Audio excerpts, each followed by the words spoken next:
A terra desolada. Minha atenção foi de novo dirigida à terra. Os ímpios tinham sido destruídos e seus corpos mortos jaziam em sua superfície. A ira de Deus, nas 7 últimas pragas, tinha sido derramada sobre os habitantes da terra, fazendo-os morder a língua de dor e amaldiçoar a Deus. Os falsos pastores tinham sido objeto especial da ira de Jeová. Os olhos se consumiram nas órbitas e a língua na boca, enquanto estavam em pé. Depois que os santos tiveram livramento pela voz de Deus, a multidão dos ímpios volveu sua ira, de uns contra os outros. A terra parecia ser inundada com sangue, e havia corpos mortos de uma extremidade dela à outra. A terra tinha a aparência de um deserto solitário. Cidades e vilas, derribadas pelo terremoto, jaziam em montões. Montanhas tinham sido removidas de seus lugares, deixando grandes cavernas. Pedras anfractuosas, arrojadas pelo mar ou arrancadas da própria terra, estavam espalhadas por toda a sua superfície. Grandes árvores tinham sido desarraigadas e juncavam a terra. Aqui deve ser a morada de Satanás com seus anjos maus durante 1000 anos. Aqui estará ele circunscrito para errar para cá e acolá sobre a revolvida superfície da terra e para ver os efeitos de sua rebelião contra a lei de Deus. Durante 1000 anos ele poderá gozar do fruto da maldição que ele determinou. Circunscrito apenas à terra, Satanás não terá o privilégio de percorrer outros planetas para tentar e molestar os que não caíram. Durante este tempo, Satanás sofre extremamente. Desde sua queda, seus maus característicos têm estado em constante exercício. Mas deve ele então ser despojado de seu poder e deixado para que reflita na parte que desempenhou desde sua queda e aguardar com tremor e terror o terrível futuro em que deverá sofrer por todo o mal que perpetrou e ser castigado por todos os pecados que fez com que fossem cometidos.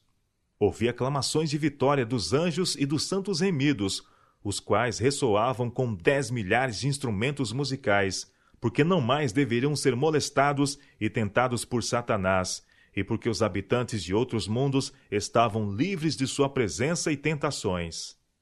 Vi então tronos, e Jesus e os santos remidos sentarem-se sobre eles.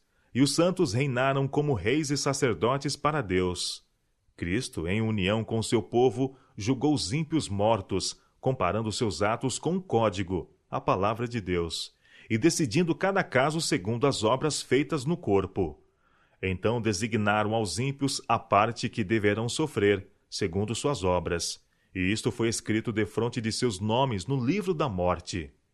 Satanás também e seus anjos foram julgados por Jesus e os santos. O castigo de Satanás deveria ser muito maior que o daqueles a quem ele enganara. Seu sofrimento excederia ao deles, a ponto de não haver comparação.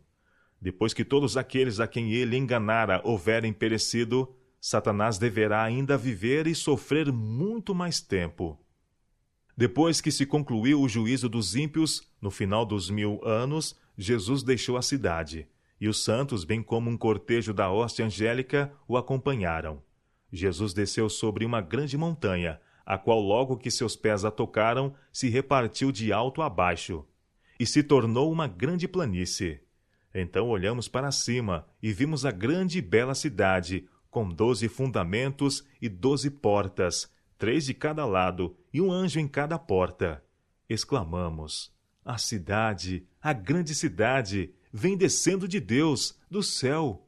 E ela desceu em todo o seu esplendor e deslumbrante glória, e fixou-se na grande planície, que para ela Jesus havia preparado. A segunda ressurreição. Então Jesus e todo o cortejo de santos anjos e todos os santos remidos saem da cidade. Os anjos rodeiam seu comandante e o acompanham em seu trajeto, e a seguir vem o cortejo dos santos remidos. Com majestade terrível e pavorosa, Jesus chama então os ímpios mortos, e eles ressurgem com o mesmo corpo fraco, doentio, que foram à sepultura. Que espetáculo! Que cena! Na primeira ressurreição, todos saem com imortal frescor, mas na segunda, os indícios da maldição são visíveis em todos. Os reis e os nobres da terra, os vis e desprezíveis, os doutos e os ignorantes, surgem juntamente. Todos contemplam o Filho do Homem, e os mesmos homens que o desprezaram e dele escarneceram, que lhe puseram sobre a sagrada fronte a coroa de espinhos e o feriram com a cana, contemplam-no em toda a sua majestade real. Os que cuspiram nele na hora de seu julgamento, agora se desviam de seu olhar penetrante e da glória de seu rosto. Os que introduziram os cravos através de suas mãos e pés, olham agora para os sinais de sua crucifixão. Os que lhe alancearam o lado, veem os sinais de sua crueldade em seu corpo, e sabe que ele é o mesmo a quem crucificaram e de quem escarneceram em sua agonia mortal. E levantam então um pranto de angústia, longo e demorado, fugindo para esconder-se da presença do Rei dos Reis e do Senhor dos Senhores. Todos estão procurando esconder-se nas rochas, para se defenderem da glória terrível daquele a quem uma vez desprezaram. E oprimidos e afligidos por sua majestade e extraordinária glória, unanimemente levantam a voz, e com terrível clareza exclamam: Bendito o que vem em nome do Senhor! Então Jesus e os santos anjos, acompanhados por todos os santos, vão de novo à cidade. E as amarguradas lamentações e prantos dos ímpios condenados enchem os ares. Vi então que Satanás novamente começava sua obra. Passou por entre seus súditos, e fez do fraco e débil forte, e disse-lhes que ele e os seus anjos eram poderosos. Apontou para os incontáveis milhões que tinham ressuscitado. Havia poderosos guerreiros e reis, que eram muito hábeis em batalhas e que haviam conquistado reinos. E havia poderosos gigantes e homens valentes que nunca perderam uma batalha. Ali estava o orgulhoso e ambicioso Napoleão, cuja aproximação tinha feito reinos tremer. Ali se achava homens de elevada estatura e porte nobre, que haviam tombado na batalha enquanto sedentos de conquistas. Ao surgir de suas sepulturas, reatam a corrente de seus pensamentos no ponto em que cessara por ocasião da morte. Possuem o mesmo desejo de conquistar que os governava enquanto tombaram. Satanás consulta com seus anjos e então com aqueles reis, conquistadores e homens poderosos. Olha então para o vasto exército e diz-lhes que a multidão na cidade é pequena e fraca e que eles podem subir e tomá-la, expulsar seus habitantes e possuir suas riquezas e glória. Satanás consegue enganá-los e todos imediatamente começam a preparar-se para a batalha. Há muitos homens hábeis naquele vasto exército e constroem todas as espécies de instrumentos de guerra. Então, com Satanás à sua frente, a multidão se põe em movimento. Reis e guerreiros seguem imediatamente após Satanás e as multidões vêm a seguir, em companhias. Cada companhia tem o seu dirigente e é observada a ordem, enquanto, sobre a superfície partida da terra, marcham em direção à santa cidade. Jesus fecha as portas da cidade e este vasto exército a cerca e dispõe-se para a batalha, esperando um conflito tremendo. Jesus e toda a hóstia angélica e todos os santos, com as brilhantes coroas sobre as cabeças, ascendem ao cimo do muro da cidade. Jesus fala com majestade, dizendo: Eis, pecadores, a recompensa do justo, e contemplai, meus remidos, a praga dos ímpios. O vasto concurso de povos contempla a multidão gloriosa sobre os muros da cidade, e ao serem testemunhas do esplendor de suas coroas brilhantes, e ao verem-lhes a face radiante de glória, refletindo a imagem de Jesus, e ao contemplarem então a glória inexcedível e a majestade do Rei dos Reis e Senhor dos Senhores, desfalece a sua coragem. Assalta-os uma intuição do tesouro e glória que perderam, e compenetram-se de que o salário do pecado é a morte. Eles veem a multidão santa e feliz que desprezaram, revestida de glória, honra, imortalidade e vida eterna, ao mesmo tempo em que estão fora da cidade, com todas as coisas abjetas e abomináveis. A segunda morte. Satanás precipita-se para o meio de seus seguidores e procura instigar a multidão à atividade. Mas fogo de Deus, procedente do céu, derrama-se sobre eles, e os grandes homens, e os homens poderosos, os nobres e os pobres e miseráveis, todos são juntamente consumidos. Vi que alguns foram destruídos rapidamente, enquanto outros sofreram mais tempo.